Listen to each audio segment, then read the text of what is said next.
भव्यात्म स्वाध्याय कर रहे हैं श्रुत मार्गणा का, ज्ञान मार्गणा का, श्रुत ज्ञान के अंतर्गत। श्रुत ज्ञान मार्गणा भी कह सकते हैं इसको, भेद रूप में। गोमटसा जीवकाट में इतना सुंदर वर्णन अनक्षरात्मक ज्ञान और अक्षरात्मक ज्ञान का सिद्धांत चक्रवर्ती महाराज कर रहे हैं, जिसमें से पर्याय ज्ञान, पर्याय समास ज्ञान, उनकी षटस्थान पंचस्थान गुणवृद्धियां, इन सब की चर्चा करने के बाद हम सब लोग अक्षर की तरफ आ गए। अक्षर में लब्धाक्षर, अर्थाक्षर, स्थापना अक्षर, निवृत्ति अक्षर, संयोग अक्षर, इन सब की चर्चा करते हुए अब अक्षरात्मक ज्ञान की चर्चा कर रहे हैं। तो एक अक्षर का ज्ञान अक्षर ज्ञान, उसमें एक एक अक्षर की वृद्धि होते होते होते होते होते फिर चढ़ करके ऊपर अक्षर समास का उत्कृष्ट अक्षरों की संख्या आती है 1634 करोड़ 83 लाख 7,787। इसमें एक अक्षर मिलाने के बाद में फिर पद ज्ञान आ जाता है, जहां पर 788 हो जाते हैं। ठीक है, क्लियर है? चलिए अब एक ही प्रश्न पूछता हूं, फिर अब आगे बढ़ेंगे। सोच समझ कर उत्तर देना कि जैसे अनक्षरात्मक ज्ञान में वृद्धि होते हुए शतस्थान पतित वृद्धि कही है, वैसे अक्षरात्मक ज्ञान में शतस्थान वृद्धि क्यों नहीं कही है? अक्षरात्मक ज्ञान में शतस्थान वृद्धि क्यों नहीं कही है? चलिए, 3 हाथ ऊपर है, सबसे पहले सहमति इंदिरा दीदी। जय जिनेन्द्र बढ़िया। क्योंकि अक्षर ज्ञान है संख्यात है, इसको वृद्धि करेंगे तो संख्यात गुण वृद्धि, संख्यात भाग वृद्धि, इतना ही होगा, आगे का नहीं होगा।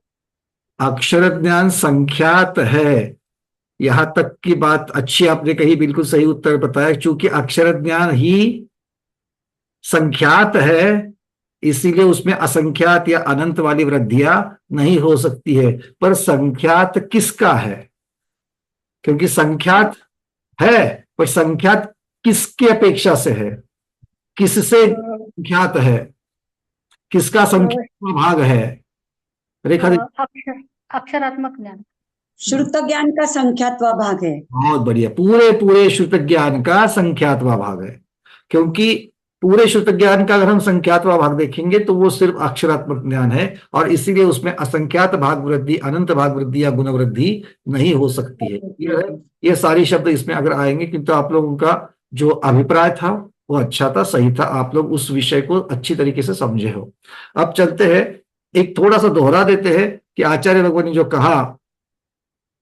अब आपको एक चित्र में दिखा रहा हूं।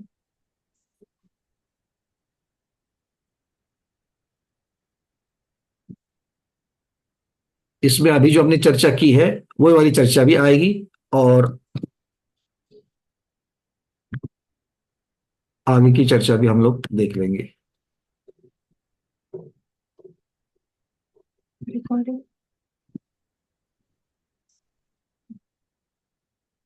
ठीक है, अब यहां से मैं शेयर कर रहा हूं।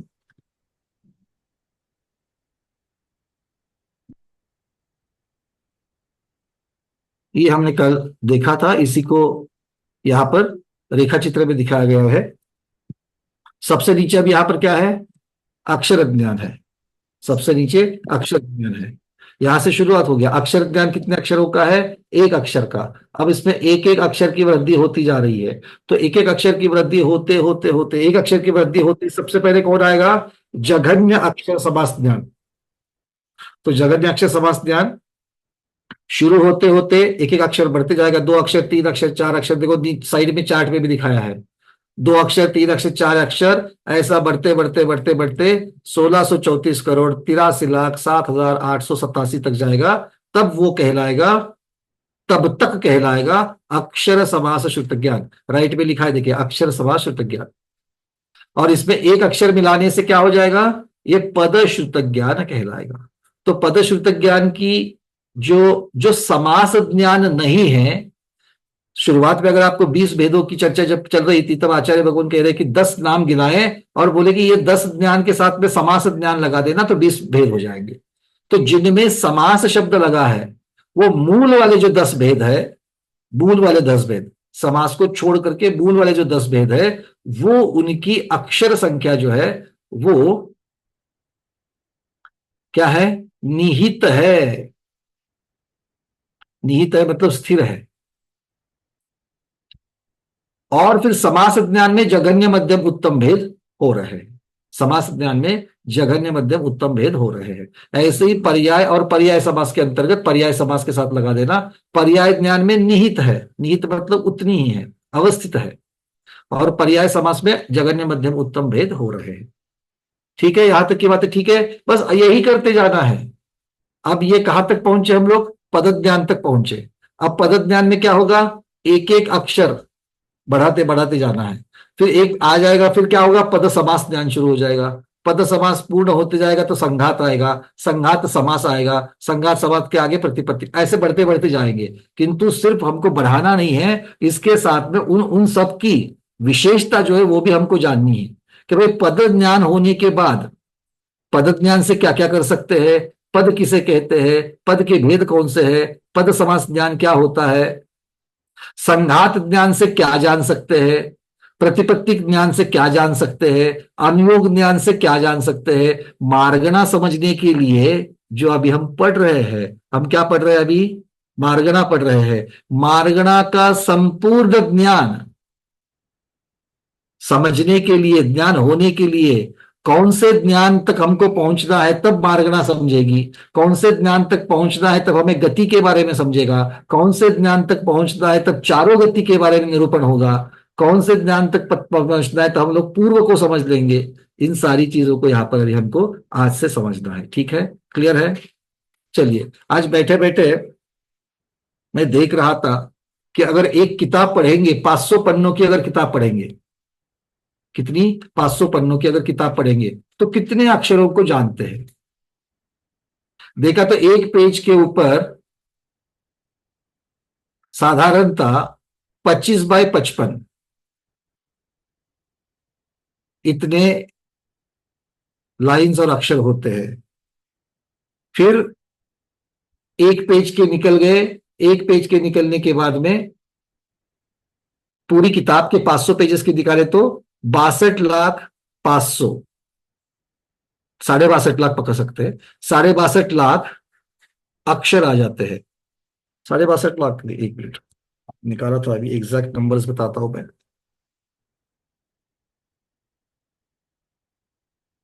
55 बाय 25, 1323 आए थे प्रैक्टिकली। 1265 अक्षर एक पेज में, ऐसे 500 तो 6,32,500। एक किताब में 6,32,500 ये अक्षर आते हैं। और हमें कितने चाहिए एक मध्यम पद के लिए? 1634,83,07,887। इसको हम भाग देंगे 6,32,500 से,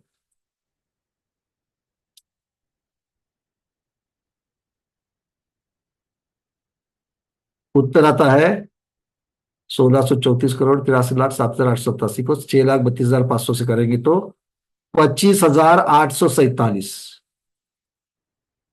25,000 के ऊपर किताबें पढ़नी चाहिए, 500-500 पेज की, जिसमें एक भी चित्र नहीं हो, एक भी चार्ट नहीं हो,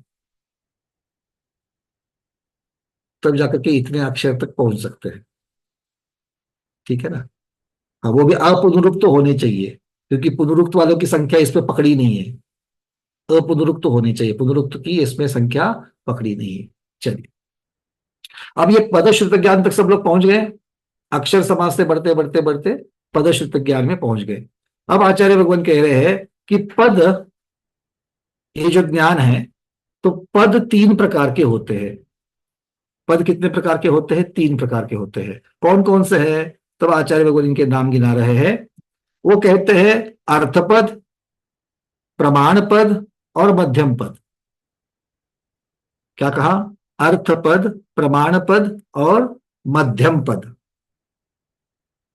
अब ये मध्यम पद जो है, ये मध्यम पद 1634,83,07,788, ये जो अपुनरुक्त अक्षर है, इनका एक मध्यम पद बनता है, इनका एक मध्यम पद बनता है। और इसी से श्रुत ज्ञान के अंग पूर्व के पद विभाग होते हैं। आप लोगों को जिनवानी सरस्वती की जो हम पूजन पढ़ते हैं, जिसमें जयमाला पढ़ते हैं, है ना, बहुत पहले से जो प्राचीन वाली पढ़ते हैं वो, पहलो आचारांग बखानो। हाँ, इसके आगे क्या है, कोई बोलेगा? किसको याद है? कनक वाला दीदी। पद अष्टादश दोष बखानो, 18,000 उसमें पद होते हैं पहले आचार्य पद में। हाँ, और कोई? अष्टादश। अंजू पांडे दीदी। पद अष्टादश सहस प्रमाणो। अष्टादश सहस पमानो, हाँ 18,000 पद प्रमाण आचारांग है। तो एक अंग, पहला अंग आचारांग जो है, इसमें 18,000 पद है। और उन पद में एक पद 1634 करोड़ 83,07,888 अक्षरों का, वो भी पुनरुक्त अक्षरों का होता है। तो आचारांग में कितना कुछ लिखा होगा? बहुत ज्यादा। वो अब बोलो, दूजो। समवाय दूसरा अंग कौन सा है? अब कोई दूसरा, चलो। पहलो आचारांग हो गया, दूजो मीनाक्षी दीदी। समवाय का 36,000। 36,000। 36,000 पद प्रमाण समवाया है। 36,000। इस प्रकार से अब जब भी वो जिनवानी माँ की जब जयमाला पढ़ो, तो अपने आंखों के सामने वो जो पद प्रमाण है, अब तक क्या कर रहे हैं? अब तो बहुत बड़ा भी तो याद है ना। तो याद है तो क्या करते हैं, इधर बोल रहे हैं पहलो आचारांग बखानो, और इधर आगे बढ़ रहे हैं, नहीं तो दूसरों को बोल रहे हाथ लगा दो, है कि नहीं है? हमारे यहाँ पर ना दिगंबर जैन समाज में दो प्रकार के श्रावक है, एक अर्घ बनाने वाले और दूसरे अर्घ चढ़ाने वाले। एक अर्घ बनाने वाले और एक अर्घ चढ़ाने वाले। ये जो अर्घ चढ़ाने वाले हैं ना, वो 5 मिनट के लिए मंदिर में आते हैं, और वो जैसे ही मंदिर में आते हैं, उनके उनके घर वाले अर्घ बनाकर उनके हाथ में दे देते हैं, भाई चढ़ा। आपके यहाँ होता है कि नहीं होता है मालूम है? हमारे यहाँ तो बिल्कुल ऐसा ही होता है कि नहीं है? जो जेंट्स है घर के, उनको बड़े बड़े बिजी रहते ही है, दुकान में जाना है, यहाँ जाना है, वहां बड़े बिजी रहते हैं। तो ऐसे आते हैं कि मतलब जैसे सर्जन ऑपरेशन थिएटर में आता है, तो बाकी की तैयारियां बाकी लोगों ने करनी है, और ये आ जाएंगे ऑपरेशन थिएटर में सर्जन, और फिर अपना काम करके निकल जाएंगे, है ना, इस भावना के साथ में। खैर, बड़ा दुख होता है सब ये चीजें देखते तब, पर ऐसी देख रहे सब जगह ऐसी ही चीजें हो रही है। तो कभी कभी ऐसे उदाहरण ही आ जाते हैं। तो यहां पर जब हम अब इसके आगे जब हम ये जयमाला गा रहे हैं, तब उन पदों की तरफ 18,000 पद की जब चर्चा आ जाएगी, एक पद 1634 करोड़ का पद है। आगे की संख्या अगर आप लोग बड़ी भक्ति से याद करोगे तो याद हो जाएगी। 1634 करोड़ 83,07,887 संख्याओं को याद करने की एक अलग से भाव, संख्याओं को याद करने की अलग से भावना। 3 लोक के अकृत्रिम चैत्यालयों की संख्या 8,56,97,481। इसको तो जिसको पूजा याद है वो तो आ ही जाएगा। 8,56,56 सहस 97 भाग, जो है 81 जिनवर नाथ, स्थापना में ही आ गया। 7,72,00,000 अधोलोक के, मध्यलोक के 458, ऊर्ध्वलोक के बहुत सारे लोगों को याद नहीं होते हैं, 84,27,093। और ऐसी कौन कौन सी संख्या है? गणधर भगवान की संख्या, गणधर भगवान की संख्या 2 मत मिलते हैं। जो ज्यादातर मत है वो 1452 का है, और दूसरा मत 1465 का है। दोनों मतों को याद रखना। एक मत 1452 का है जो ज्यादा प्रचुरता में है, और दूसरा मत 1465 का है। ऐसी बहुत सारी संख्या है। अकृत्रिम चैत्यालय के अभी जो चर्चा करी, उसमें कितनी अकृत्रिम चैत्य है, जिनबिंब है? 925। किसी को याद आ रहा है? दीपा दीदी, चैत्य भक्ति बोलने वालों को आता है? 925 करोड़ 93,27,498। क्या बात है, अनुमोदना। ये जब आपको याद होगा ना, ये बिना भक्ति के याद नहीं होता, क्योंकि जब तक उस विषय में इंटरेस्ट नहीं लेंगे तब तक ये संख्याएं याद नहीं होती है। और इंटरेस्ट है तभी तो भक्ति है, तभी तो इंटरेस्ट आता है। इसको अगर हम लोग बिल्कुल याद करेंगे अच्छी तरीके से, आपका शुद्ध ज्ञान घटेगा नहीं, बढ़ते बढ़ते जाएगा। इसका अनुभव करके देखना कभी भी। बड़ी भक्ति से याद रखना उसको, ठीक है। चलो अब चलते आगे। तो क्या समझा हमने? मध्यम पद के बारे में समझा। मध्यम पद इस प्रकार से याद करो। अब दूसरा है अर्थपद। कौन सा है? अर्थपद। अर्थपद किसे कहा? ये अक्षरों के समूह को अर्थपद कहते हैं, जिनसे अर्थ का ज्ञान हो। ऐसे अक्षरों का समूह जिनसे अर्थ का ज्ञान हो उसे अर्थपद कहते हैं। उदाहरण, छात्र को विद्या पढ़ाओ। तो पहला पद है अर्थपद। कौन सा है? पहला छात्र, दूसरा को, तीसरा विद्या, चौथा पढ़ाओ। तो छात्र शब्द से आपको क्या पता चला? किसको विद्या पढ़ाना है। को उसके साथ में व्याकरण की अपेक्षा से आ गया। क्या पढ़ाना है? विद्या। और पढ़ाना ये क्रियापद। क्या क्रिया करनी है? तो चारों शब्दों से मुझे अलग अलग चीजें मिली। मिली कि नहीं मिली? तो इसीलिए यहां पर छात्र को एक अर्थपद कहा, को एक अर्थपद कहा, विद्या को एक अर्थपद कहा और पढ़ाओ को एक अर्थपद कहा। तो जितने जितने शब्दों के या अक्षरों के समूह हैं जिनसे हमें ज्ञान हो रहा है, उनमें से एक एक समूह को अर्थपद कहते हैं। मतलब जिसको हम लोग लौकिक भाषा में शब्द कहते हैं।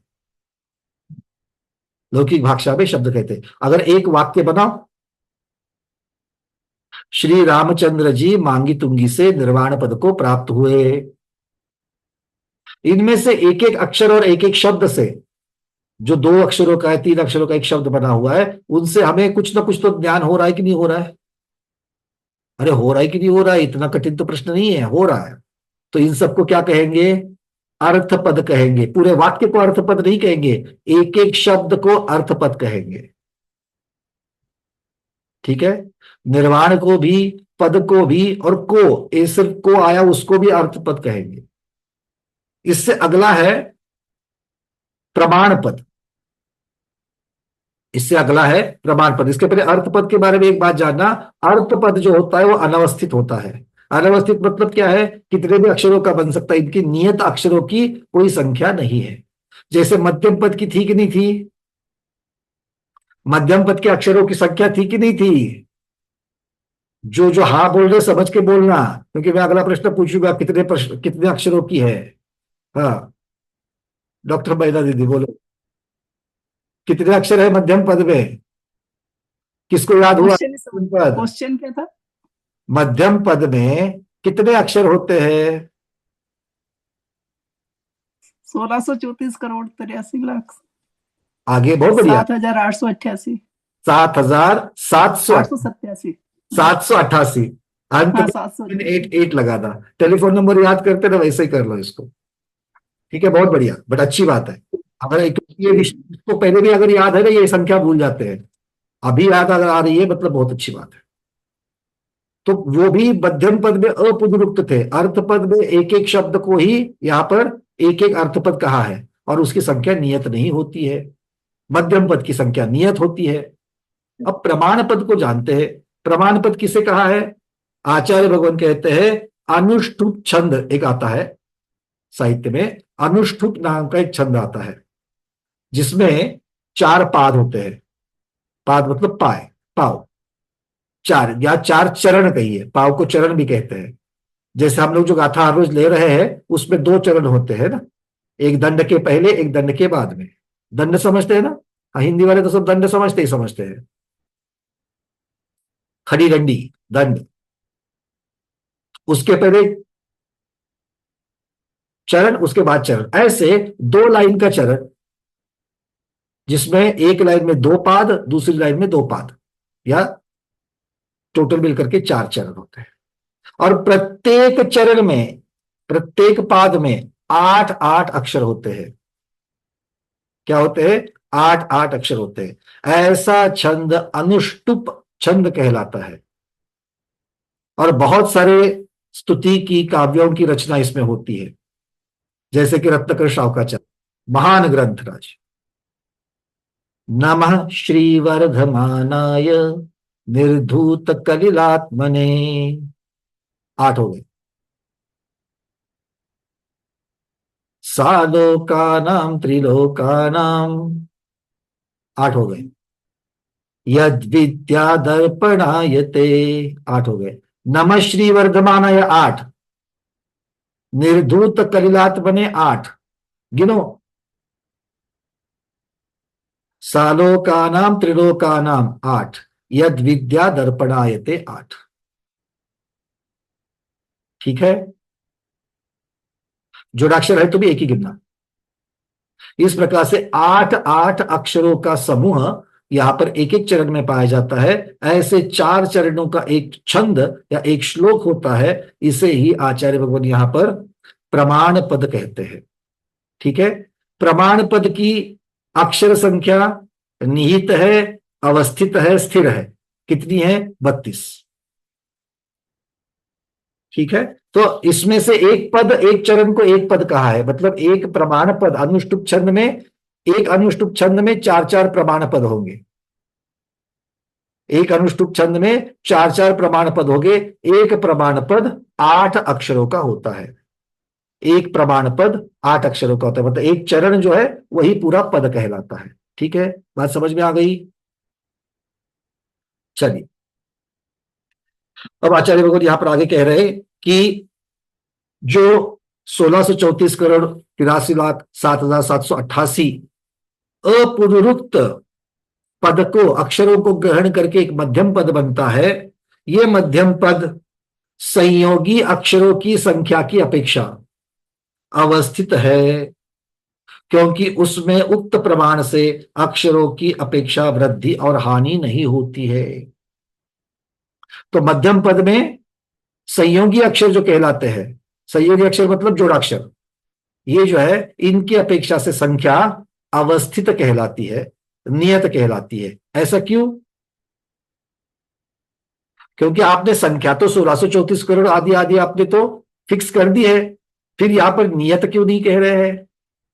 किसके अपेक्षा से कह रहे हैं? वो कहते हैं संयोगी अक्षर की अपेक्षा से। क्यों? क्योंकि वहां पर एक अक्षर वाला शब्द जो है वो भी अक्षर कहलाता है, और 2, 3, 4, 5, 6, 7, 8 वाला भी अगर अक्षर का कोई शब्द है उसको भी अक्षर ही कहलाते हैं। तो इसीलिए संयोगी अक्षर की अपेक्षा से इनकी वृद्धि और हानि नहीं होती। इन पदों में संयोगी अक्षर ही समान है, संयोगी अक्षरों के अवयव अक्षर समान नहीं है। संयोगी अक्षर के अवयव, अवयव किसे कहेंगे? जैसे द्वय शब्द है। क्या शब्द है? द्वय। तो द्वय में से जो दो है वो जोड़ाक्षर है कि नहीं है? है। तो वो किससे बना है? द और व, इन 2 अक्षरों से मिलकर के बना हुआ है। बट कभी लब्ध्य, ये शब्द ले लो, लब्ध्य में से ध्य जो है, लो को तो छोड़ दो, संयोगी अक्षर कौन सा हो गया लब्ध्य में? ध्य। तो उसमें ब भी है, ध भी है और य भी है। तो 3 अक्षरों से बना कि नहीं बना? तो संयोगी अक्षर कम ज्यादा से बन सकते हैं। इसलिए आचार्य भगवान कह रहे हैं कि संयोगी अक्षर के जो अवयव होते हैं उनकी संख्या समान नहीं कही जाती है, किंतु संयोगी टोटल अक्षर जोड़ाक्षर की अपेक्षा से ये समान होते हैं। इस मध्यम पद के द्वारा पूर्व और अंगों के पदों की संख्या का प्ररूपण किया जाता है। तो अगर आपको पूरा का पूरा द्रव्यश्रुत पढ़ना है तो द्रव्यश्रुत के जितने पदों की संख्या होगी उतने पद का ज्ञान आपको होना जरूरी है। चलो, सब लोग यहां तक पहुंच गए, पद ज्ञान सबको आ गया। अब चलते आगे अगली गाथा की तरफ, क्योंकि यहां तक की बातें हमने बहुत बार करी है, पहले भी पढ़ा हुआ है। अब चलते हैं संघात ज्ञान, संघात समास ज्ञान और उसके ऊपर का प्रतिपत्ति ज्ञान। तो इसके बारे में 2 गाथाएं आ रही है, 337 और 338। इन 2 गाथाओं को हम आज पढ़ लेते हैं और उनको समझ लेते हैं।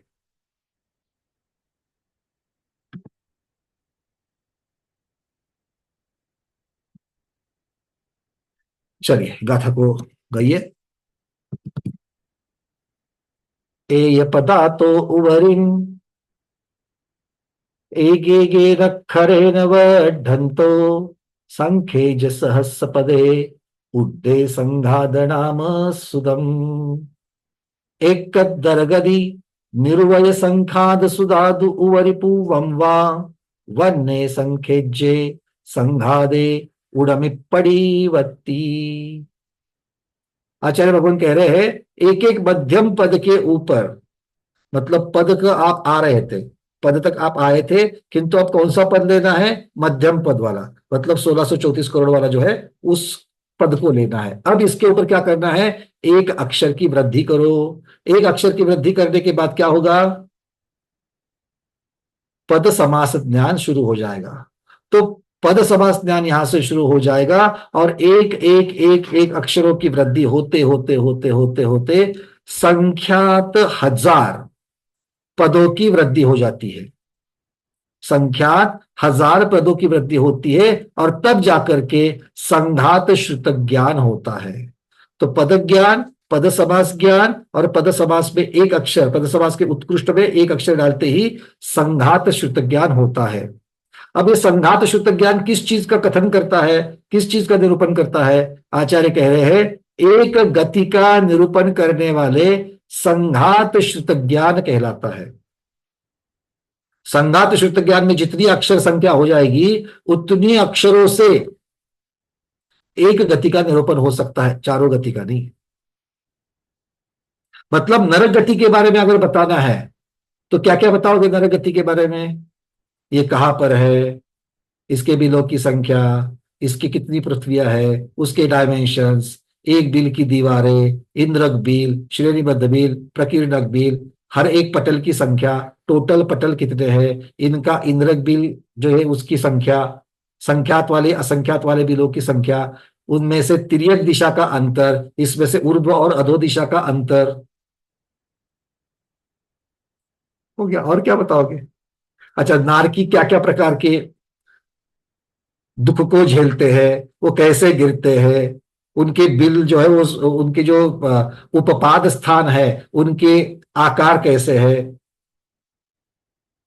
उनकी लेशा कैसे होती है, इसके बारे में बोल आचार्य भगवान के। अरे अब बोलते बोलते खत्म हो गया, अपना विषय ही खत्म हो गया। इन सब का निरूपण उतने अक्षरों से कर रहे, कितने? एक संघात से।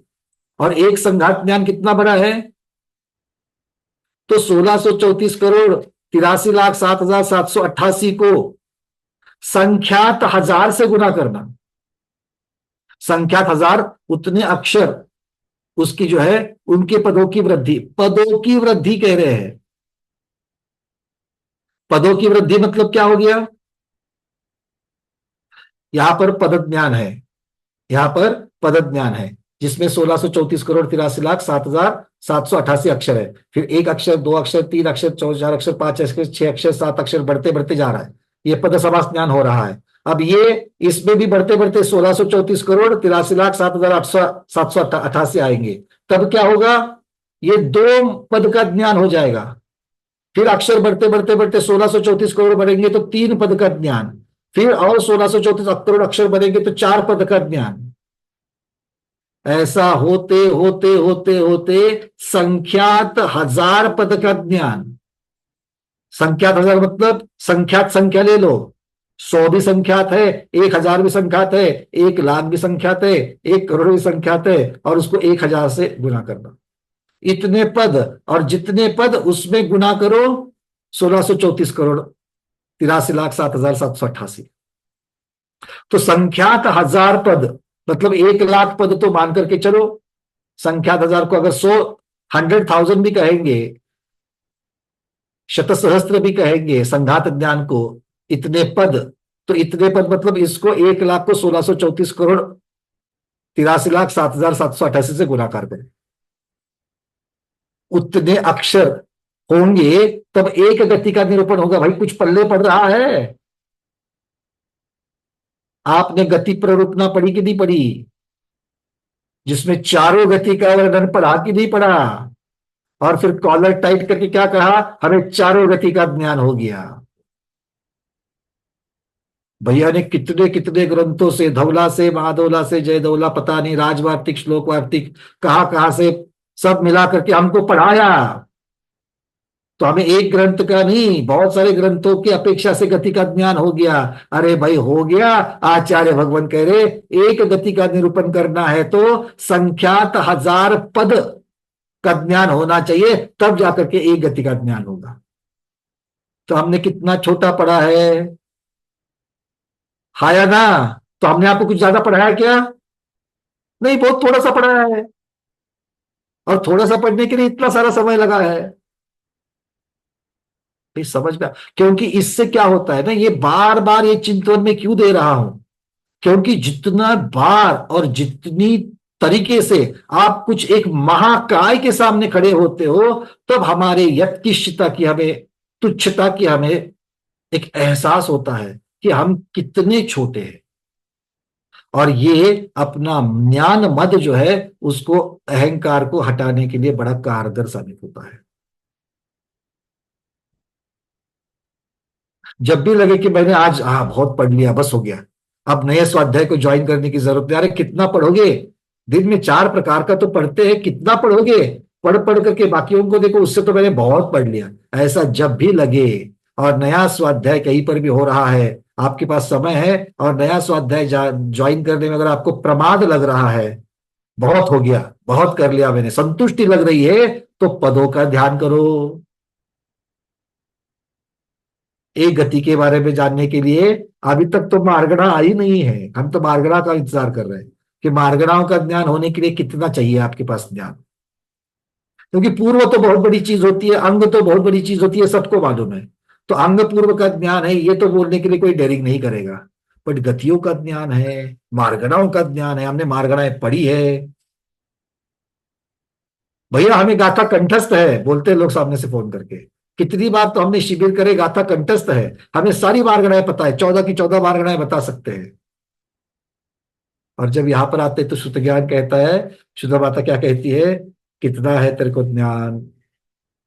तो आचार्य भगवान यहां पर कह रहे हैं कि संख्यात पदों के द्वारा संघात नामक शुद्ध ज्ञान उत्पन्न होता है। संघात, और ये संघात ज्ञान क्या है? चारों गतियों के द्वारा मार्गणा होती है। क्योंकि गति मार्गणा कैसे है? गति मार्गणा मतलब एक मार्गणा हो गई, वो गति मार्गणा, उसमें 4 भेद हो गए 4 गति की अपेक्षा से। और उस 4 गतियों में जितने पदों के द्वारा नर्क गति की एक पृथ्वी निरूपित की जाती है, अभी और भी रुको, एक गति की भी चर्चा यहां पर नहीं कर रहे, अब और सूक्ष्मता में चलते हैं। मोटा मोटी में क्या कह दिया? एक गति का निरूपण। अब कहते हैं कि एक गति का अकेले नहीं, तो नरक गति की एक पृथ्वी का निरूपण करने के लिए, एक पृथ्वी का मतलब एक नरक का, पहली रत्न प्रभा पृथ्वी में जितने नरक है उनका निरूपण करने के लिए जितने पदों की संख्या की आवश्यकता है, जितने ज्ञान की आवश्यकता है, उतना ज्ञान संघात ज्ञान कहलाता है भाई किसी के पास? हम लोग और आप लोग कल हमने देखा था कहां पर है? अक्षर समास में है। अक्षर समास बढ़ते बढ़ते पद बन गया, पद से पद समास हो गया, और पद समास के ऊपर संघात ज्ञान है जो एक नरक की पृथ्वी का निरूपण कर सकता है। इतना उसमें भरा पड़ा है। ये भरा पड़ा है मतलब किसके पास ज्ञान है? ये ज्ञान किसके पास है? शुद्ध केवली भगवान के पास ये ज्ञान है। शुद्ध ज्ञान की अपेक्षा से देखा जाए तो शुद्ध केवली भगवान के पास ज्ञान है। आगे कहते हैं इस प्रकार सर्वगतियों का और सर्व मार्गणाओं का आश्रय करके कहना चाहिए।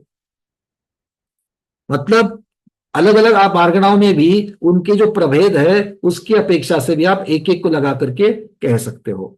प्रतिपत्ति अब क्या है? संघात ज्ञान हो गया। अब संघात ज्ञान के ऊपर संख्यात 1000 संघात की वृद्धि हो जाएगी। एक संघात में संख्यात 1000 पद है, एक पद में 1634 करोड़ से ज्यादा अक्षर है। तो ऐसे संघात की, संघात समास बनते बनते बनते बनते बनते जब संख्यात 1000 संघात की वृद्धि हो जाए, मतलब संख्यात 1000 की संख्या को आप पहुंच जाए, तब जाकर के प्रतिपत्ति नामक शुद्ध ज्ञान होता है। तब जाकर के प्रतिपत्ति नामक शुद्ध ज्ञान होता है। इसमें क्या है?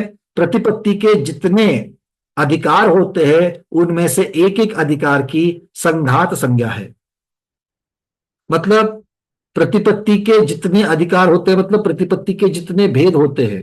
प्रतिपत्ति के भेद कैसे कहे जाएंगे? तो प्रतिपत्ति ज्ञान जितना है उस ज्ञान में अलग अलग अधिकार है, और उसमें से एक एक अधिकार संघात संज्ञा को धारण करके है। मतलब संख्यात 1000 अधिकार एक प्रतिपत्ति में होंगे। फिर कहते हैं ये कैसे प्राप्त हुआ? तो संघात श्रुत ज्ञान के ऊपर एक एक अक्षर प्रमित प्रमाण श्रुत ज्ञान के बढ़ने पर संघात समास नामक श्रुत ज्ञान होता है। संघात समास श्रुत ज्ञान तब तक बढ़ता हुआ जाता है तब तक अक्षर श्रुत ज्ञान से कम प्रतिपत्ति नामक श्रुत ज्ञान होता है, मतलब उसकी सर्वोत्कृष्ट अपेक्षा पहुंच जाती है। फिर एक अक्षर डालने से प्रतिपत्ति ज्ञान हो जाता है। तो प्रतिपत्ति ज्ञान जैसे ही हो जाएगा उससे क्या क्या प्रवर्तना होगी देखो। जितने पदों के, अब क्या है, प्रतिपत्ति ज्ञान तो है पर अब यहां पर अक्षरों की चर्चा नहीं है, यहां पर पदों की चर्चा है। क्योंकि अक्षर अब यहां पर बहुत छोटे हो गए, क्योंकि एक पद में 1634 करोड़, फिर उसके संख्यात 1000 पद में एक संघात, और ऐसे संख्यात 1000 संघात का एक प्रतिपत्ति। तो इतना जब है तो इतना देखो, आप लोग जब सोनार की दुकान में जाते, ज्वेलर्स के पास जाते हैं, तब आप तोले में बात करते हो, हाँ या ना? कितना सोना लेना है तोले में बात करोगे, ग्राम में बात करोगे। और गेहूं लेने के लिए जाते हो तब बोलोगे क्या? इतना तोला गेहूं दे दो, इतना ग्राम गेहूं दे दो, कहोगे नहीं। मतलब जैसे जैसे ऊपर ऊपर की यूनिट बढ़ती जाएगी वैसे वैसे आप बड़े बड़े यूनिट में बात करोगे, जैसे किलोग्राम में बात करोगे, अब ग्राम में बात नहीं करोगे। वैसे ही जब तक आप पदज्ञान तक थे तब तक आपने अक्षरों के द्वारा, अक्षरों के माध्यम से आपने ज्ञान की चर्चा करी। अक्षरों का मतलब अक्षर को ग्राम समझना, अक्षर को ग्राम तोला समझना, ठीक है? तो इससे किसका कहां तक किया? पद आने तक, पद ज्ञान होने तक आपने तोला ग्राम वाले अक्षरों की चर्चा करी। उसके ऊपर जैसे जैसे पड़ गया तो अब हम पद में बात करेंगे, ठीक है? तो पद कैसा है? किलो के जैसा है। और अक्षर कैसे है? तोला या फिर ग्राम में है। तो आपका और हमारा ज्ञान तोले वाला है कि किलो वाला है ना? तोले वाला है, इतना ही समझ लेना बस। अब बढ़ते बढ़ते किलो जो है, जब किलो बढ़ते जाएगा, आप दुकान में जब जाते हैं तो किलो में गेहूं लाते हैं, किंतु जो दुकानदार से आप, जैसे मॉल वाले होते हैं, जैसे डीमार्ट वाले हैं, रिलायंस वाले हैं, ये जब किसी किसान से गेहूं खरीदते हैं तो किलो में बात करेंगे या क्विंटल में बात करेंगे? 100 किलो का 1 क्विंटल, नहीं तो 1000 किलो का 1 टन। तो खेती किसान से बात करेंगे तो क्विंटल से बात करेंगे। और जब भारत देश किसी दूसरे देश से अगर आयात कर रहा है गेहूं, तो क्या वो क्विंटल में बात करेगा? वहां पर तो पूरा शिप का शिप भर करके आएगा, तो वहां पर टन में बात करेंगे। तो इस प्रकार से यहां पर ऊपर वाले ज्ञान में सारे के सारे पद की अपेक्षा से बात कर रहे हैं। पद को खत्म होने के बाद में आगे अलग बात हो जाएगी। अभी तो क्या है, अभी संघात ज्ञान और प्रतिपत्ति ज्ञान की बात चल रही है। तो प्रतिपत्ति में भी उसका प्रमाण पदों के द्वारा जांचा जा रहा है। ये बात समझ में आ रही है? हाँ। तो यहां पर कहते हैं कि जितने पदों के द्वारा एक गति, इंद्रिय, काय और योग आदि मार्गणाएं प्ररूपित की जाती है, उतने पदों की प्रतिपत्ति यह संज्ञा है। तो प्रतिपत्ति के द्वारा किस चीज का निरूपण होता है? मार्गणाओं का निरूपण होता है। प्रतिपत्ति में क्या है? मार्गणा का निरूपण होता है। अब तक कितनी मार्गणाएं पढ़ी आपने? जरा कोई तो हाथ बढ़ा करके बताए, कितनी मार्गणाएं पढ़ी आपने?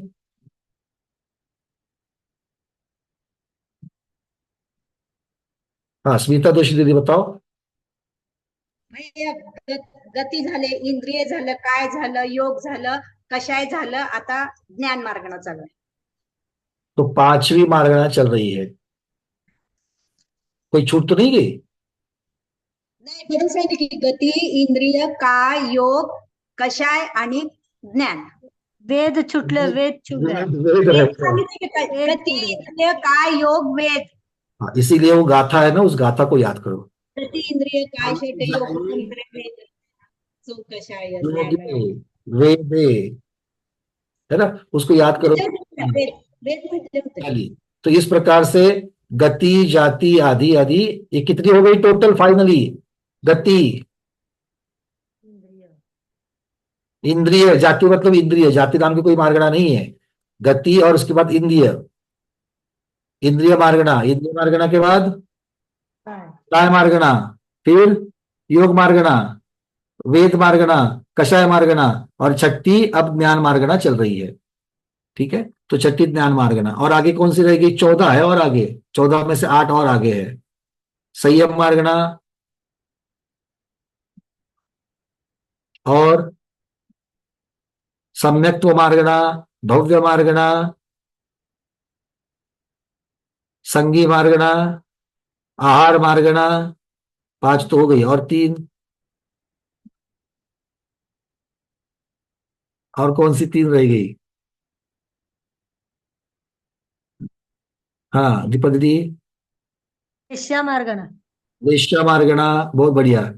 और 2 सम्यक सम्यक तो हो गई, और 2 बचे। पूर्णिमा दीदी।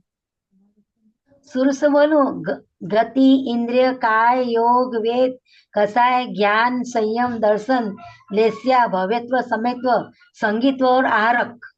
दर्शन रह गई थी हमारी। हाँ बोली भैया 14 पूरी बोली.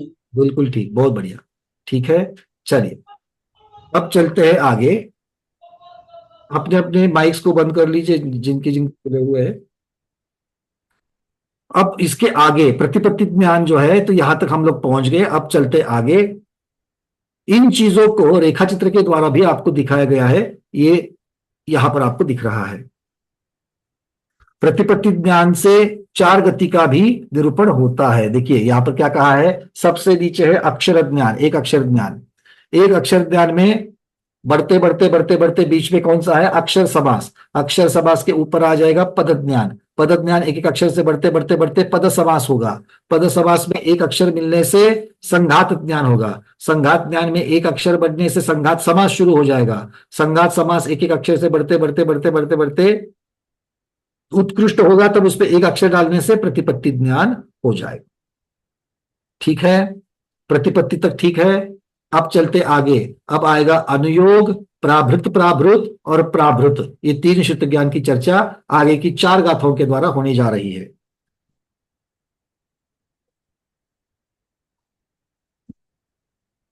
चलिए 4 गाथाओं को एक साथ ले लेते हैं। शौगई सरुवरुय, शौगई सरुवरुय परिवत्तिदो दुवरिपूवं वा वन्ने संख्यज्ये परिवत्ति उद्दमी अनियोगम। चौदसमग्गन संजुद अनियोगादुवरिवड्डिदे वन्ने चौरादि अनियोगे दुगवारं पाहुडं होदी।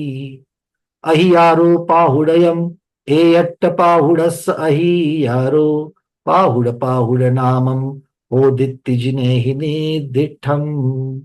दुगवार पाहुडादो उवरिं वन्ने कमेन चौवीसे दुगवार पाहुडे समुड्ढे खलु होदि पाहुडयम। यहां पर जहां पर दुगवार पाहुड़ शब्द आया है, उसको क्या कहना है? 2 बार पाहुड़, मतलब पाहुड़ पाहुड़ अर्थात प्राभृत प्राभृत उसका नाम होता है। तो सबसे पहले कह रहे हैं चौ गई सरुवरुवय, तो चारों गति का स्वरूप वर्णन करने वाला कौन सा ज्ञान है? प्रतिपत्ति ज्ञान है। चारों गति का निरूपण करने वाला प्रतिपत्ति ज्ञान है। फिर प्रतिपत्ति ज्ञान के ऊपर पहले दुवरी पूवम वा, मतलब एक एक अक्षर की क्रम से वृद्धि होते होते होते क्या होगा? जब संख्यात संख्यज्य परिवत्ति, जब संख्यात प्रतिपत्ति की वृद्धि हो जाती है, संख्यात प्रतिपत्ति की वृद्धि हो जाती है। संख्यात प्रतिपत्ति की वृद्धि मतलब कितनी होगी? एक प्रतिपत्ति में संख्यात 1000 संघात, एक संघात में संख्यात 1000 पद, और एक पद में 1634 करोड़ 83 लाख 7,788 अक्षर। तो इससे वहां वाला प्रमाण निकालना। तो उस प्रमाण से क्या होगा? तो कहते हैं कि जब संख्यात प्रतिपत्ति की वृद्धि होती है तब एक अनुयोगित श्रुत ज्ञान होता है। अब आपको मैं सीधा उसका चार्ट दिखाऊंगा, देख लो। जो प्रतिपत्ति तक हम लोग पहुंच गए थे, दिखाई दिया?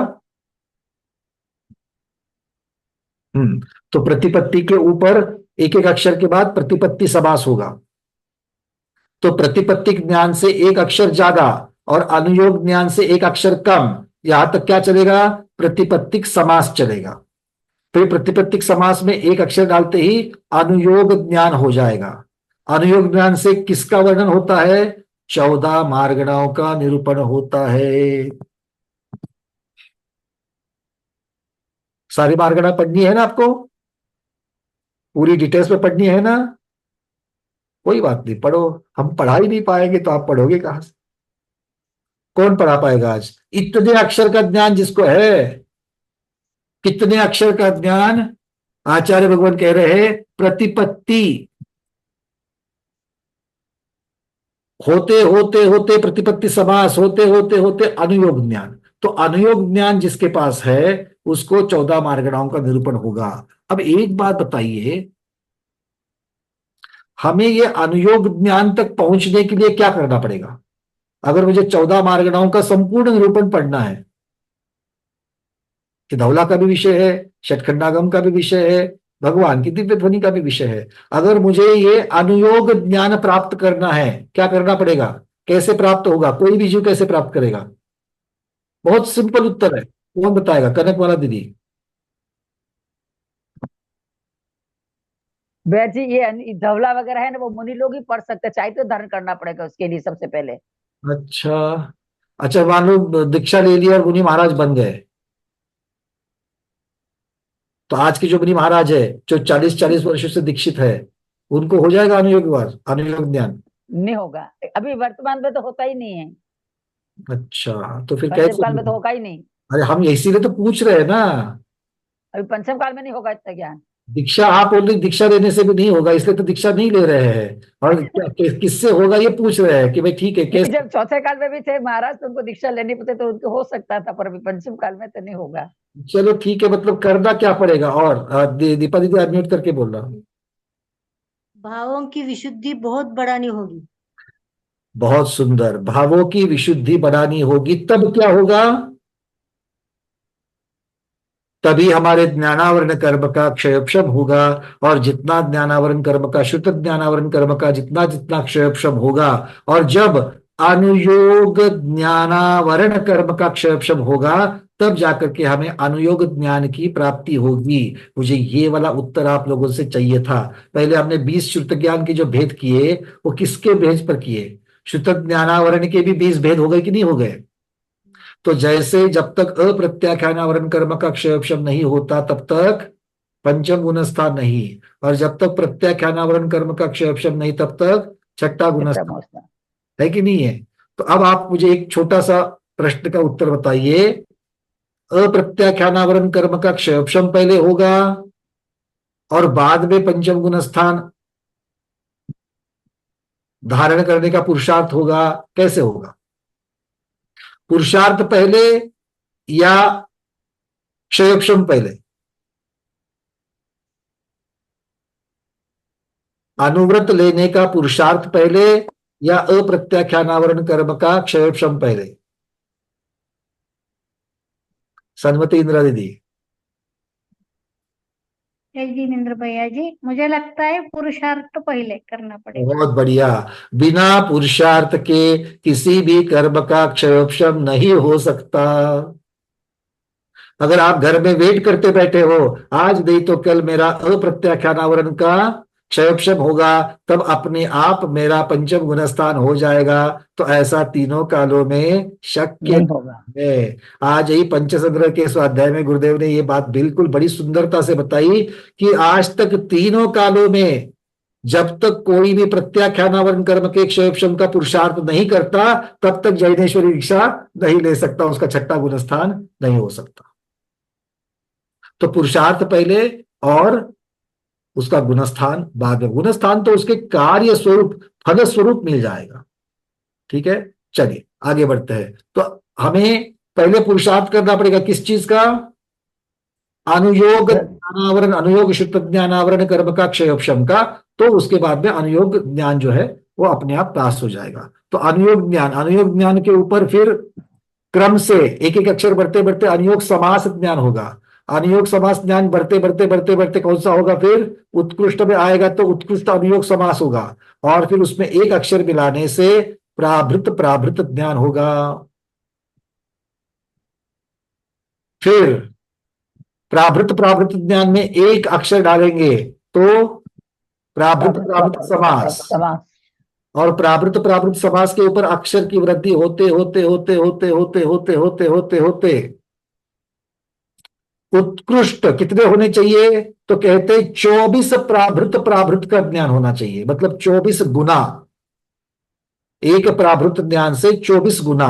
तो 24 प्राभृत प्राभृत का ज्ञान जब तक नहीं होता तब तक एक प्राभृत का ज्ञान नहीं होगा।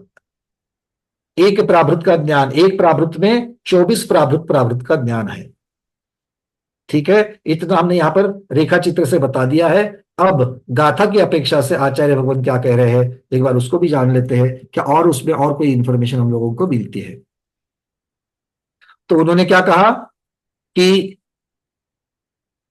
जब संख्यात प्रतिपत्ति की वृद्धि हो जाए तब एक अनुयोग शुद्ध ज्ञान होता है, और 14 मार्गणांक का कथन करने वाले अनुयोग शुद्ध ज्ञान होता है। इस अनुयोग शुद्ध ज्ञान के ऊपर पूर्वोक्त क्रम के अनुसार एक एक अक्षर की वृद्धि होते होते होते जब चतुरादि अनुयोगों की वृद्धि हो जाए तब प्राभृत प्राभृत शुद्ध ज्ञान होता है।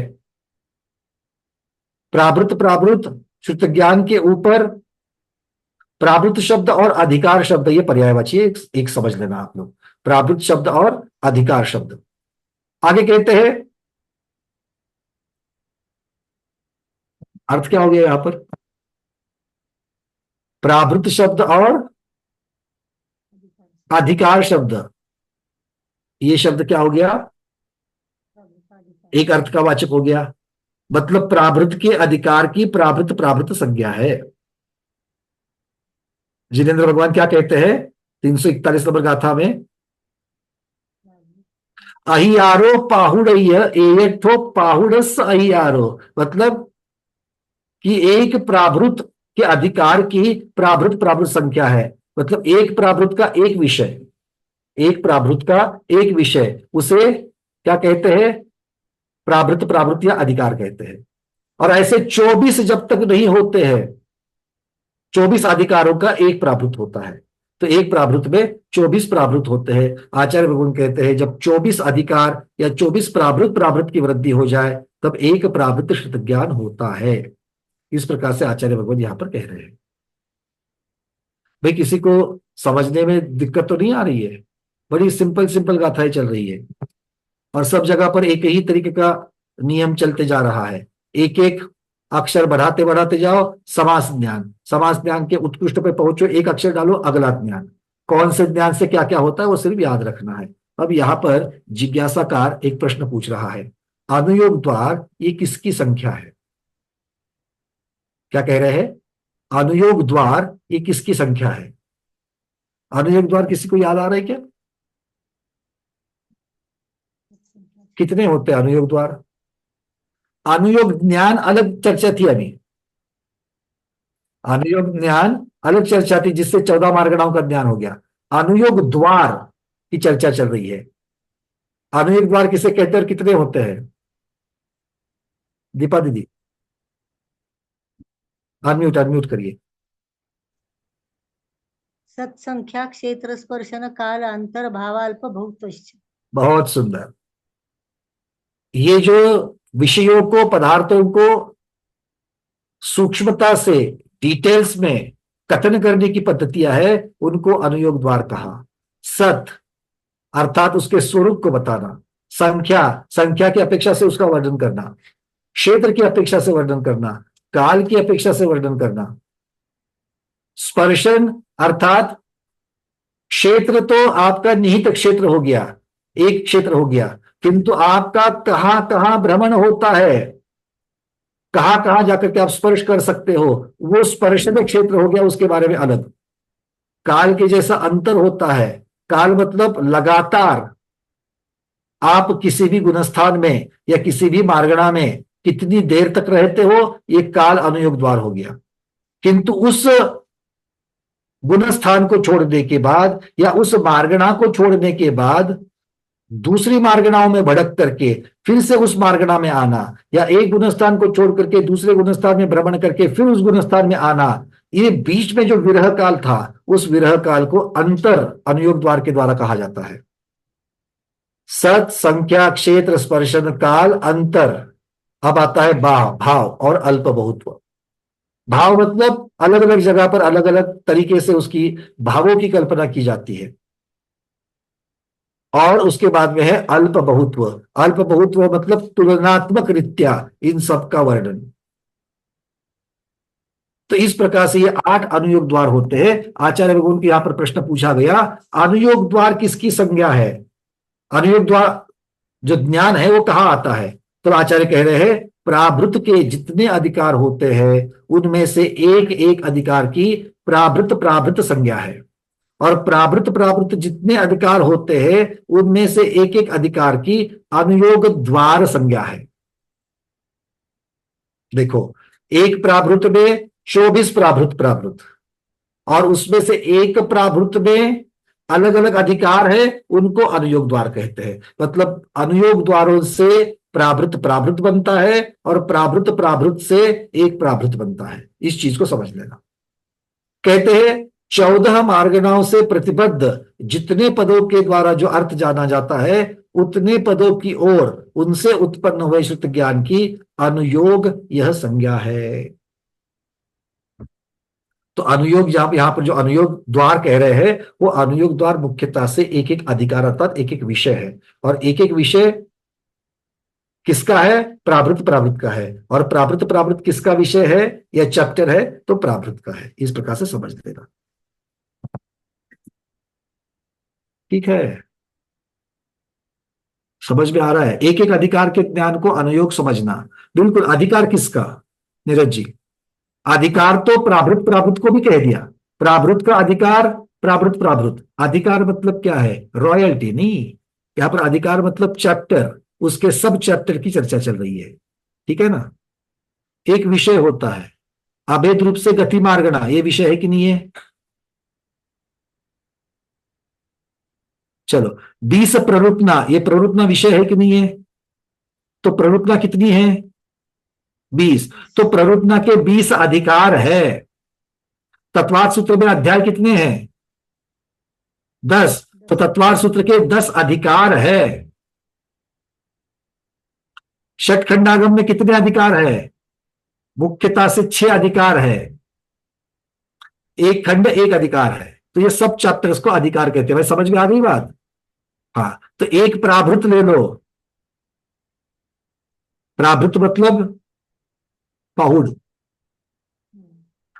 करो, प्राभृत कहो। ये जो प्राभृत है उस प्राभृत में 24 अधिकार है। एक अधिकार को प्राभृत कहा। फिर प्राभृत, हर एक प्राभृत में अलग अलग अधिकार है, उन अधिकारों को अनुयोग द्वार नाम बता दिया। ठीक है? क्योंकि अनुयोग और बहुत सारे अनुयोग मतलब अनुयोग द्वार इस प्रकार से, या जिनके द्वारा प्राभृत बताया जाता है वो अनुयोग द्वार कहे जाते हैं। ठीक है, चलिए अब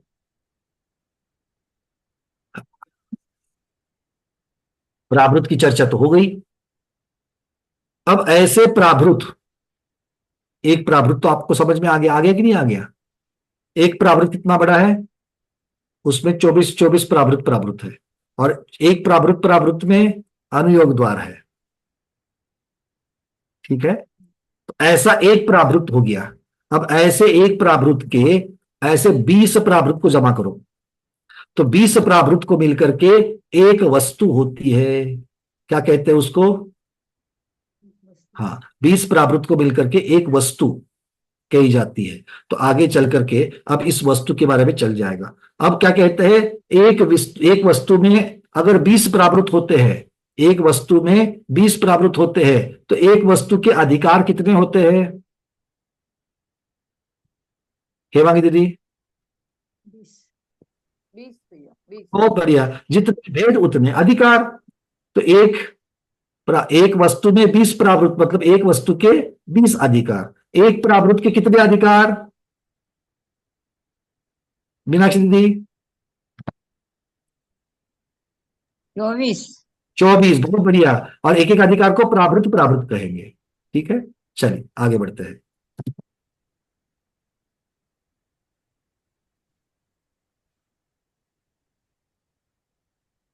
अब यहां से ऊपर कहां तक पहुंचे हम लोग? प्रावृत्त ज्ञान तक पहुंचे हैं। अब यहाँ की आगे की गाथा है। वस्तु वस्तु वस्तु तत्व।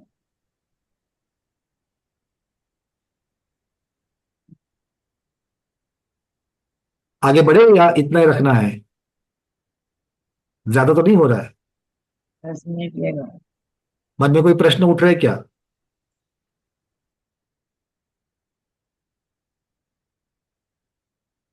अरे हाँ तो कहो, ना तो कहो। आगे की गाथा पढ़नी है, इतना ही रखना है।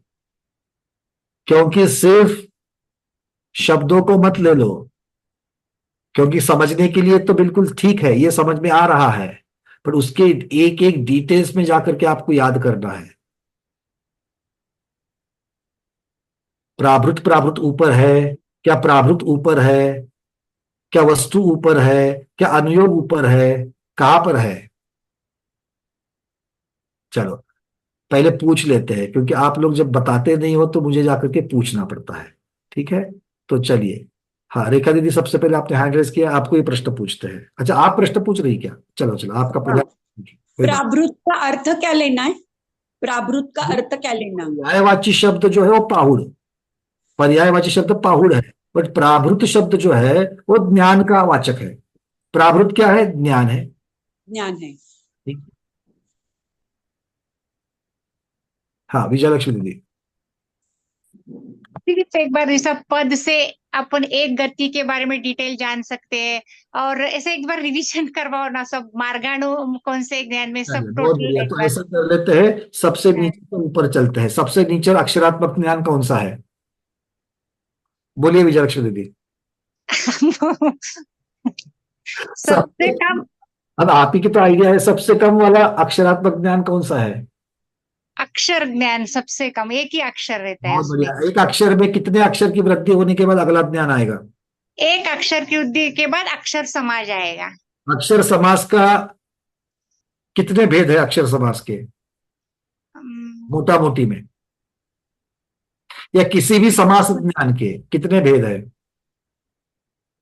असंख्य भेद है।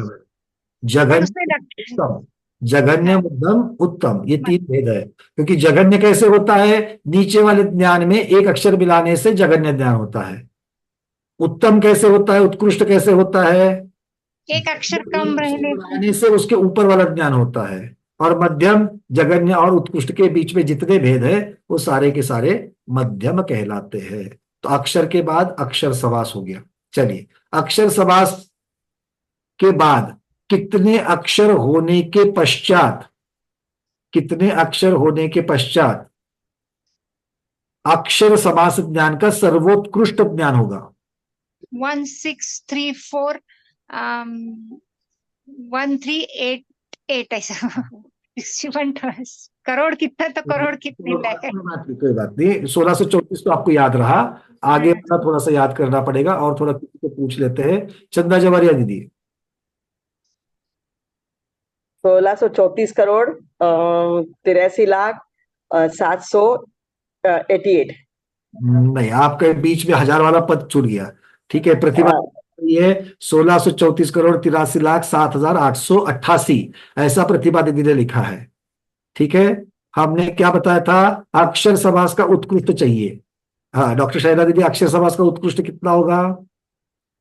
1634 करोड़ 83 लाख 7887। इसमें एक मिलाएंगे। बहुत बढ़िया। क्यों? क्योंकि इसमें एक मिलाने से फिर पदक ज्ञान हो जाएगा। पदक ज्ञान होगा। तो पदक ज्ञान की संख्या जो है उसमें से एक को कम करना पड़ेगा प्रतिभा दीदी। ठीक है ना? तब जाकर के उत्कृष्ट अक्षर समास हो जाएगा। चलिए बहुत बढ़िया, पद ज्ञान तक तो आराम से सब लोग पहुंच रहे हैं और यही मेरे लिए महत्वपूर्ण है। पद समास के द्वारा ही तो हम लोग शुरुआत करते हैं किस चीज की, द्रव्य श्रुत को पहचानने की। चलिए आगे बढ़ते हैं। अब हम पद ज्ञान के ऊपर चलते हैं। तो पद समास ज्ञान के जघन्य पद समास ज्ञान में कितने अक्षर होंगे? जघन्य पद समास ज्ञान में कितने अक्षर होंगे अंजू पांडे दीदी? जघन्य पद समास ज्ञान में कितने अक्षर होंगे? अक्षर समास से एक एक अक्षर ऊपर बढ़ते हुए जाएंगे तो वो जघन्य पद समास ज्ञान हो जाएगा। प्रश्न सुनो, जघन्य पद समास ज्ञान में पद समास अक्षर जी, उसमें एक एक की बढ़ोतरी संख्या 1000 करते चले जाएंगे, तब जाके जघन्य पद समास ज्ञान। अक्षर तो बताओ, संख्या तो बताओ। ये ऐसा हो गया है ना कि एग्जामिनर को आप लिख के भेज रहे हो, आप अपना चेक कर लो। यही 1634 करोड़ 83,07,888। ये तो 9989। हाँ, ये तो पद ज्ञान हो गया। +1 कर देंगे। हाँ जी, हाँ, जी। तो +1 कर देंगे, आप चेक कर लो। बहुत बढ़िया, 889 हो जाएगा। ठीक है, अंत में 889 होगा, 889 हो जाएगा। 889 जी। ठीक है, चलिए बहुत बढ़िया। अब यहां से पद समास ज्ञान को ऊपर लेते लेते लेते सर्वोत्कृष्ट पद समास ज्ञान में एक अक्षर मिलाने से, ध्यान से सुनो, सर्वोत्कृष्ट पद समास ज्ञान में एक अक्षर मिलाने से कौन सा ज्ञान होता है? संघात। संघात ज्ञान होता है। बहुत बढ़िया। ज्ञान। चलिए, संघात ज्ञान के ऊपर एक अक्षर मिलाने से कौन सा ज्ञान होता है? पद्मा सदलगे दीदी। हाँ क्या है? हाँ, संघात समास। संघात समास होता है। संघात समास ज्ञान के कितने भेद होंगे कम से कम?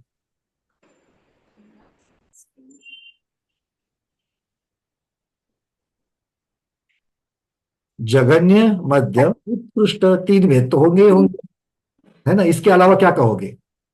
चलिए, तो संघात समास जो है, तो संघात समास ज्ञान के ऊपर एक अक्षर डालने से कौन सा ज्ञान बनता है?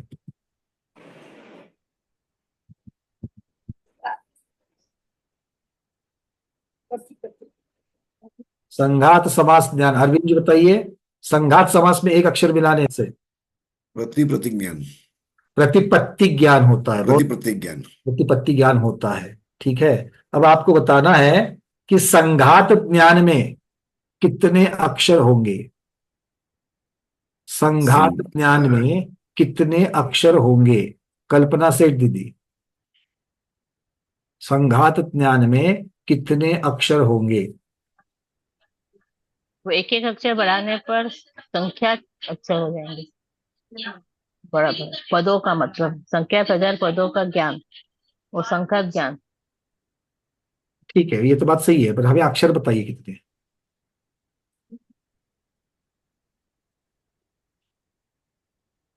देखो यहाँ पर पद में तो आपको दिया है ना, आपने किलोग्राम में बता रही है, हम ग्राम में पूछ रहे हैं। यहां पर आपने संख्यात 1000 पद कह दिया संघात ज्ञान को, बिल्कुल सही है। संख्यात 1000 पद, और एक पद में कितने अक्षर आपको पता है, तो बता दीदी। 1634 करोड़ 83 लाख 7,888। एक कल्पना दीदी पहले बताइए। 1634 करोड़ 83 लाख 7,888, ये पद ज्ञान में की संख्या है। इसको संख्यात 1000 से गुणा करना। तो संख्यात 1000 से गुना करो, तब जाकर के संघात ज्ञान होगा। क्लियर है? जी हाँ। तो 1634 करोड़ 83 लाख 7,788 गुना संख्यात 1000, इतने अक्षरों का एक संघात ज्ञान होता है। बहुत बढ़िया। सुरेश जी, आप जो बता रहे हैं ना, उसको थोड़ा समय है ना? हाँ, तो आप जो बता रहे हैं उसको थोड़ा समय है। वो पदों की संख्या है 112 करोड़ वाली, थोड़ा सा उसको रोक लीजिएगा। आप डाल तो रहे चार्ट में, हम देख रहे हैं, थोड़ा सा रुक जाइए। क्योंकि ये गलत हो जाएगा उत्तर नहीं तो। चलिए भाई, संघात ज्ञान से किस चीज का निरूपण होता है? संघात ज्ञान से बिना विनायका दीदी। भैया जी किसी एक गति का निरूपण होता है। तो ये तो स्थूलता वर्णन हो गया, एक स्थूल रूप वर्णन हो गया, सूक्ष्म। एक गति में विभिन्न विभिन्न भागों का वर्णन। चलो ठीक है। एक पृथ्वी का वर्णन। हाँ कोई बात नहीं, अच्छी बात है। तो स्थूलता से एक गति का, और सूक्ष्मता में जाएंगे तो नरक गति के प्रथम पृथ्वी का वर्णन उसके द्वारा हो जाता है। अब संघात ज्ञान हो गया, संघात समास भी हो गया, संघात समास से प्रतिपत्ति तक भी पहुंच गए। तो प्रतिपत्ति ज्ञान से किस चीज का निरूपण होता है? प्रतिपत्ति ज्ञान से किस चीज का निरूपण होता है? संगीता दीदी। चारों गतियों का, चारों गतियों का ज्ञान होता है। बहुत बढ़िया। चलिए, अब चारों गतियों के ज्ञान से 14 मार्गणा के ज्ञान तक कैसे बढ़ेंगे? ध्यान से सुनना। चारों गतियों के ज्ञान से अब मुझे प्राप्त करना है 14 मार्गणाओं का ज्ञान। तो कैसे कैसे जाऊं, क्या क्या प्राप्त करना पड़ेगा?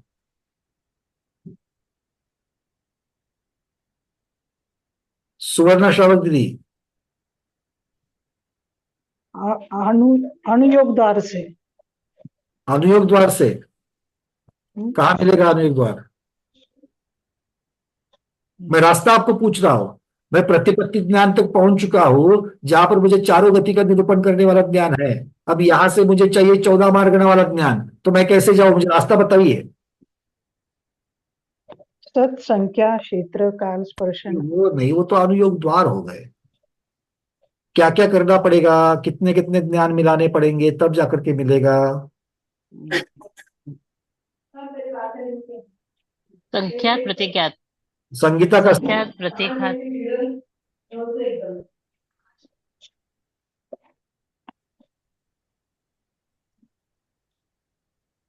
दीदी बोलिए।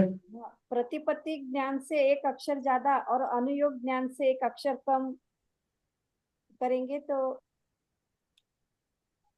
क्या होगा?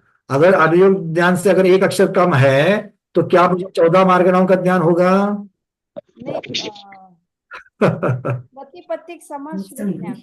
हाँ, तो क्या होगा हमको, आपको कैसे बताना चाहिए भैया? प्रतिपत्ति ज्ञान तक आप पहुंच गए हो, अब एक एक अक्षर का ज्ञान मिलाते मिलाते मिलाते मिलाते जाइए। जब आपके पास संख्यात प्रतिपत्ति ज्ञान की वृद्धि हो जाएगी, जब आपके पास संख्यात प्रतिपत्ति ज्ञान की वृद्धि हो जाएगी, तो आप प्रतिपत्तिक समास ज्ञान के उत्कृष्ट अवस्था में पहुंचोगे। उसमें एक अक्षर की वृद्धि करो तो आपको अनुयोग ज्ञान हो जाएगा, और अनुयोग ज्ञान के द्वारा 14 मार्गणाओं का निरूपण कर पाओगे।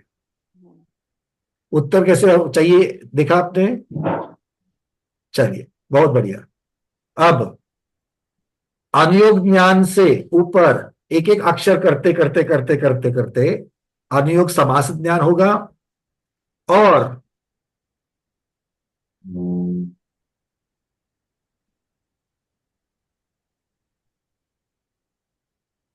अनुयोग ज्ञान से प्राभृत प्राभृत ज्ञान तक कैसे पहुंचे? अनुयोग ज्ञान से प्राभृत प्राभृत ज्ञान तक कैसे पहुंचे, इसके बारे में हमारा कथन नहीं हुआ था, पहले समझ लो। अनुयोग द्वार अभी आपको सामने ट्रायग्राम लगता हूं मैं, क्योंकि ये चर्चा हमसे छूट गई।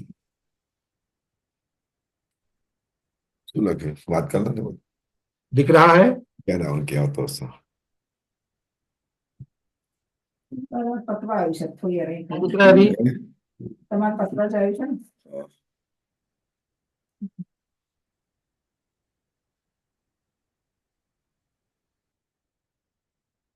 चार दिख रहा है क्या? दिख रहा है। उसमें देखो, अनुयोग ज्ञान तक पहुंच गए, संख्यात प्रतिपत्ति ज्ञान हो गया तो अनुयोग ज्ञान हो गया। अब अनुयोग ज्ञान को क्रम से एक अक्षर, अक्षर से पद, पद से संघात, संघात से प्रतिपत्ति, प्रतिपत्ति से अनुयोग, ऐसे बढ़ाते बढ़ाते बढ़ाते बढ़ाते बढ़ाते 2 अनुयोग हो जाएंगे। दो अनुयोग के बाद में फिर से अक्षर बढ़ते बढ़ते पद, पद बढ़ते बढ़ते संघात, संघात बढ़ते बढ़ते प्रतिपत्ति, प्रतिपत्ति बढ़ते बढ़ते अनुयोग, तो तीसरा अनुयोग हो जाएगा, फिर चौथा अनुयोग हो जाएगा। तो जब तक आपके पास 4 अनुयोग नहीं होते हैं, जब तक आपके पास 4 अनुयोग नहीं होते हैं, तब तक उत्कृष्ट अनुयोग समास ज्ञान नहीं होगा। उत्कृष्ट अनुयोग समास ज्ञान नहीं होगा। और उत्कृष्ट अनुयोग समास ज्ञान हो जावे, उसमें एक अक्षर का ज्ञान डालने से प्राभृत प्राभृत ज्ञान होगा। मतलब प्राभृत प्राभृत ज्ञान कब होगा? 4 अनुयोग ज्ञान होने के बाद। मतलब एक अनुयोग ज्ञान को 4 बार गुना करो, 4 अनुयोग ज्ञान के बार में फिर एक उसमें अक्षर की संख्या मिलाने से, एक अक्षर मिलाने से प्रावृत प्रावृत ज्ञान होगा। बात क्लियर है? चलिए, अब प्रावृत प्रावृत ज्ञान तो हो गया। यहां से मुझे प्रावृत प्रावृत ज्ञान से कितने गुना प्रावृत ज्ञान होता है, प्रावृत प्रावृत ज्ञान से कितने गुना या कितने प्रावृत प्रावृत का ज्ञान एक प्रावृत ज्ञान कहलाता है?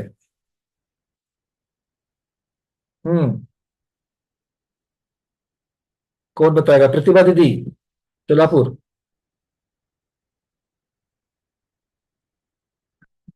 अनम्यूट करो दीदी।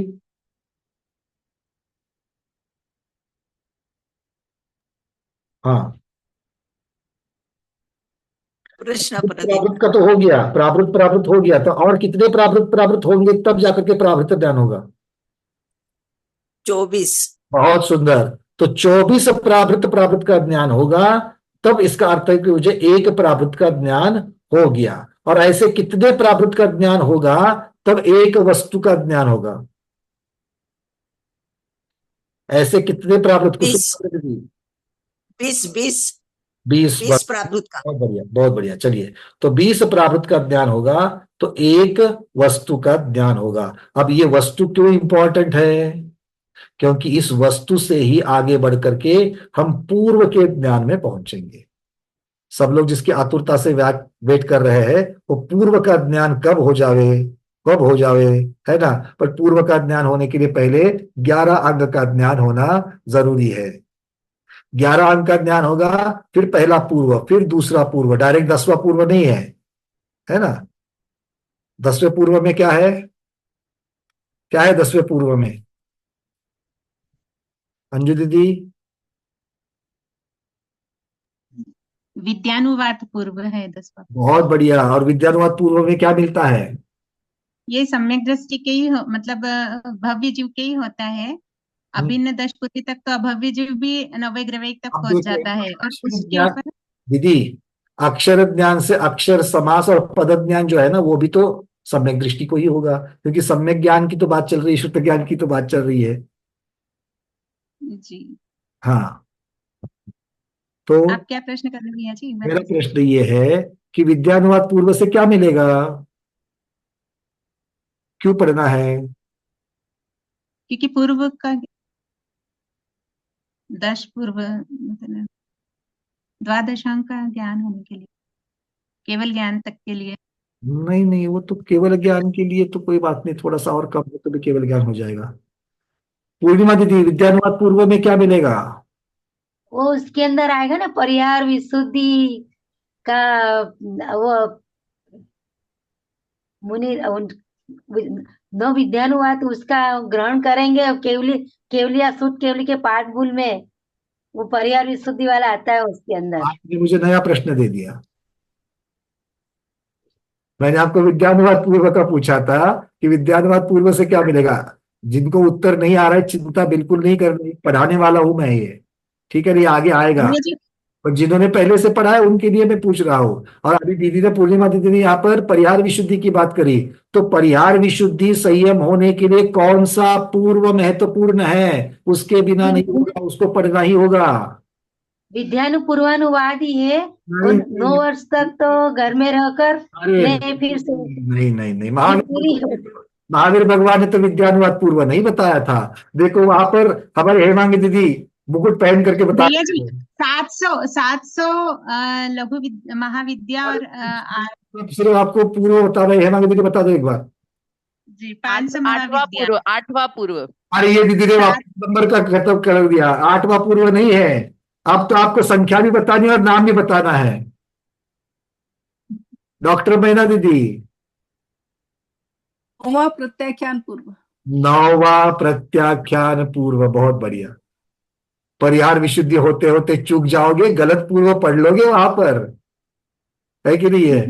क्योंकि बहुत मेहनत का काम है। एक तो 30 वर्ष घर में रहो, फिर दीक्षा ले लो, वो भी तीर्थंकर भगवान के पाद मूल में, और फिर 3 वर्ष से 9 वर्ष तक पूर्व पढ़ना है। अब कौन सा पूर्व अगर यही भूल गए तो?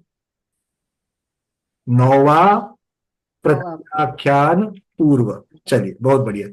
और 10वें विद्यानुवाद पूर्व में उपलब्ध सारी विद्याएं जो है उसी के अंदर इनका वर्णन है। ज्योतिष विद्या है, आपकी पामिस्ट्री है, उसके बाद में जिसको हस्त सामुद्री कहते हैं, या अंतराल ज्ञान है, नंबरिंग का क्या न्यूमरोलॉजी है, वास्तु है, ये सब उसी के अंदर उनका वर्णन आता है विद्यानुवाद पूर्व में। और अलग अलग प्रकार की विद्याएं हैं। चलिए आज के स्वाध्याय में इतना ही। आज के स्वाध्याय को गुरुओं के श्री चरणों में बारंबार नमोस्तु वंदानी इच्छाकार करते हुए यहीं पर समापन करते हैं। जैनम जयतु शासनम, जैनम जयतु शासनम, जैनम जयतु शासनम।